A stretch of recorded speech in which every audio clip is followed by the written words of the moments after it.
नमस्ते, मेरो नाम चाहिँ अचुत कृष्ण पाण्डे। म चाहिँ पेसाले जियोमेटिक्स इन्जिनियर हो। यो विगत 2 वर्षदेखि चाहिँ म यस स्मार्ट क्याड एकाडेमीमा चाहिँ एज अ GIS ट्रेनरको रूपमा आबद्ध छु।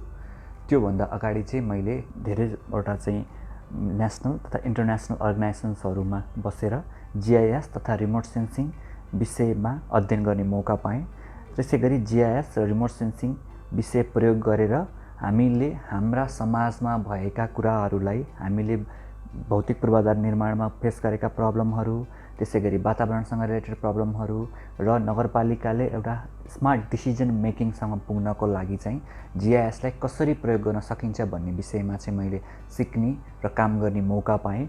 र त्यही आफूले सिकेको अनुभवहरूलाई चाहिँ मैले यस स्मार्ट क्याड एकाडेमीको मार्फतबाट ट्रेनिङ दिएर यो आफूले सिकेको स्किल्सहरू चाहिँ अरूलाई पनि सिकाउने चाहिँ मैले जमर्को कसेको छु।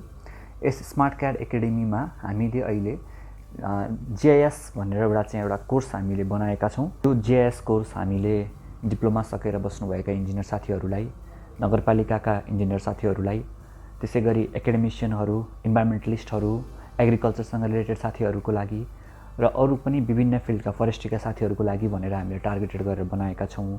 यस कोर्समा हामीले पहिलो 2 दिनमा चाहिँ हामीले बेसिक GISको बारेमा बुझ्छौँ। बेसिक GISमा हामीले म्याप्सहरू कसरी बनाउने, डेटाहरूलाई कसरी म्यानेज गर्ने भन्ने कुरा सिक्छौँ।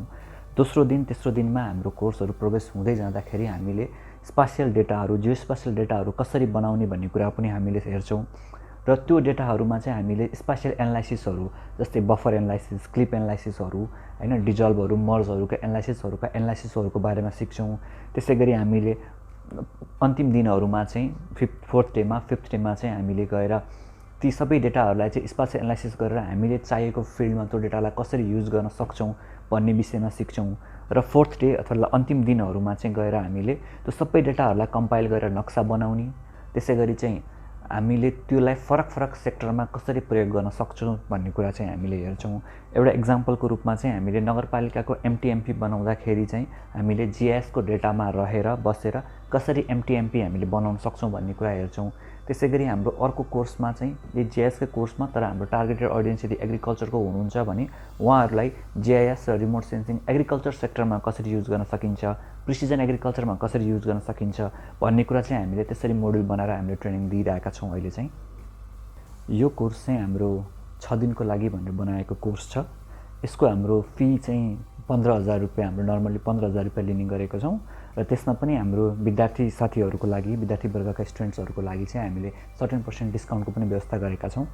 र यसमा हामीले स्मार्ट क्याड एकाडेमीबाट नै यो चाहिँ GISको किन सिक्ने भन्ने कुरामा चाहिँ स्मार्ट क्याड एकाडेमी विगत 10 वर्षदेखि नै यही प्रोफेसनल स्किल डेभलपमेन्टको सेक्टरमा चाहिँ कार्यरत छ।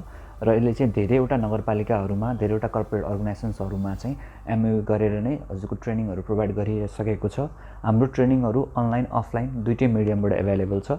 र बेसिकली हाम्रो ट्रेनिङहरू चाहिँ सबैजसो ट्रेनिङहरू चाहिँ more focused on real life skill learn गर्नको लागि, र तपाईहरूले यहाँ सिकिसके पछाडि चाहिँ हाम्रो इन्डस्ट्रीमा, हाम्रो मार्केटमा गइसके पछाडि चाहिँ डाइरेक्टली जे कामहरू हजुरले गर्नुपर्ने छ त्यही नै विषयवस्तुमा हामीले यहाँ ट्रेनिङ दिन्छौँ।